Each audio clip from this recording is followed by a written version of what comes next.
Hey guys, welcome back to my channel. So today I'm going to be sharing with you the list of things you're going to need for the sewing series Sewing with Hannah. This is not a big extensive list and this is not really a list of everything you're absolutely going to need when you're sewing, but this is definitely a fundamental, some of the first few things you might need when you're sewing. So without further ado, let's get started. First thing I suggest is investing in some really good sewing shears. Now, sewing shears are pretty much just scissors that you use specifically just for your fabric. You can't, get away with getting, regular little paper scissors because it doesn't cut as well.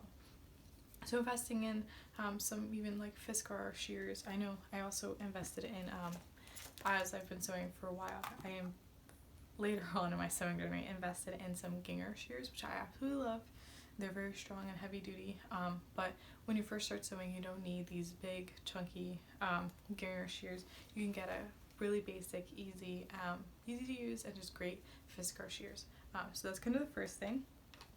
Then you're obviously going to need some sewing pins.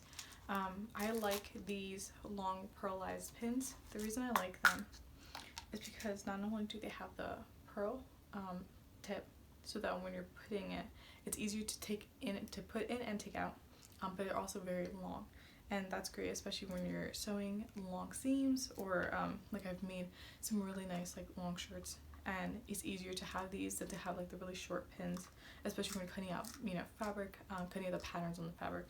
These are really great. You can also get a pin cushion. I honestly don't really use mine. Most of the pins I've gotten lately have come in little tins, so I just kind of leave them in the little plastic tubs that they come in. But you could also get pin cushion, especially since this part helps sharpen the needle. These are some great stuff that you can get, and they're very inexpensive that you can pick up at anywhere. I think I got these pins at Hobby Lobby and this pin cushion probably at Joann's, so you can definitely pick this up anywhere. The next thing you're going to need are just some assorted sewing needles. I like these, especially because in the back it actually shows you all, like, the purpose of all the needles. So it actually came on the back of the package, and so you could just cut it out and put it on. But these are just really basic hand sewing needles. Next thing is tailor's chalk. Now you can get tailor's chalk, or you can also get some chalk pencils. I like both. It kind of depends really on what you're using them for. I kind of like the pencils more for marking darts and different things like that. This is a little bit more for like if I'm marking a straight edge. I kind of like this a little bit more for that because it's more stable and it's just a little block. So just invest in this. They have different colors. I know most of the packs come with a white and a blue. Just be careful though, sometimes the blue, even though it says it will wash out, it doesn't always. So just be cautious of that, and maybe try it on a little scrap of fabric before you decide to use it on your actual piece of fabric. The next thing is a seam ripper. Even us who've been sewing for years still use this. This is obviously just to take out some seams, especially if I know like the other day I was sewing and my sewing machine ended up bunching in the bottom. So I had to seam rip the whole seam out. So this came in very handy, and make sure you get a really good one. I know this one I absolutely love, and I think this one actually might have came with my sewing machine, and it's so sharp. I had gotten one in a set, and I didn't think that it worked as well as it should have.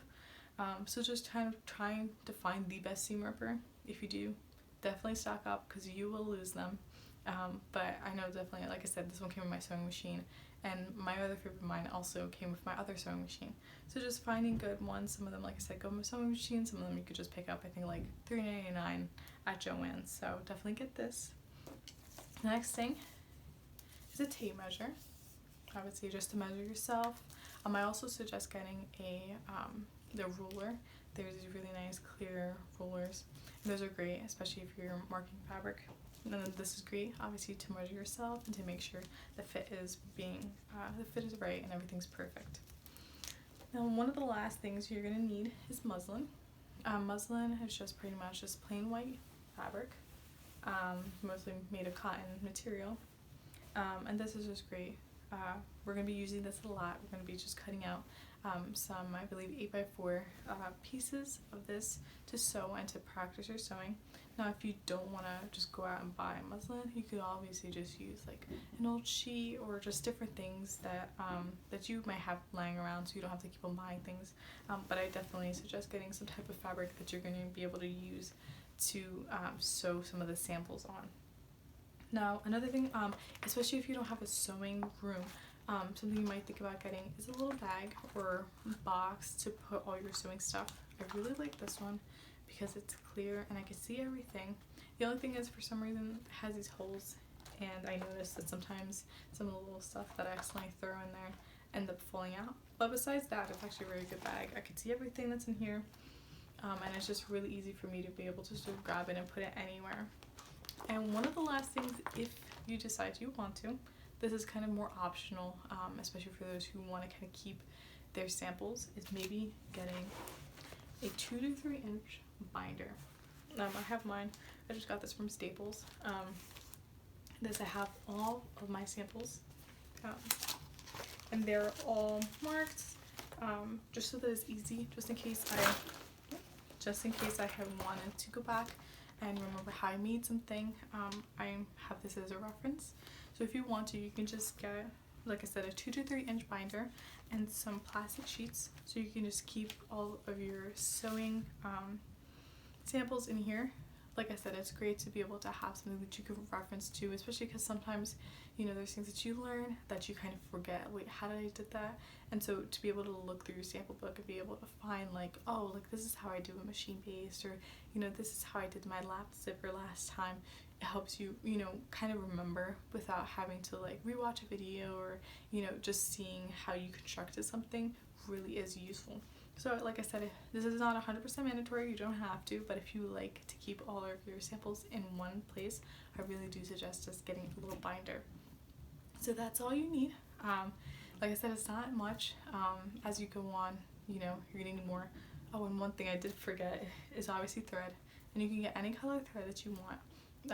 It's probably when you first start sewing, especially when you're practicing, maybe getting a colored thread against a, you know, the white muslin so that you could better see it, and in case you have to unpick it, it's easier to do. Like I have in my little kit, I have a bunch of red little thread, and I like that because you can be able to see it perfectly right on the fabric. So yeah, so that's all that I have for you today. I hope you enjoy, and come back next week so you can learn how to sew. I'll see you then. Bye.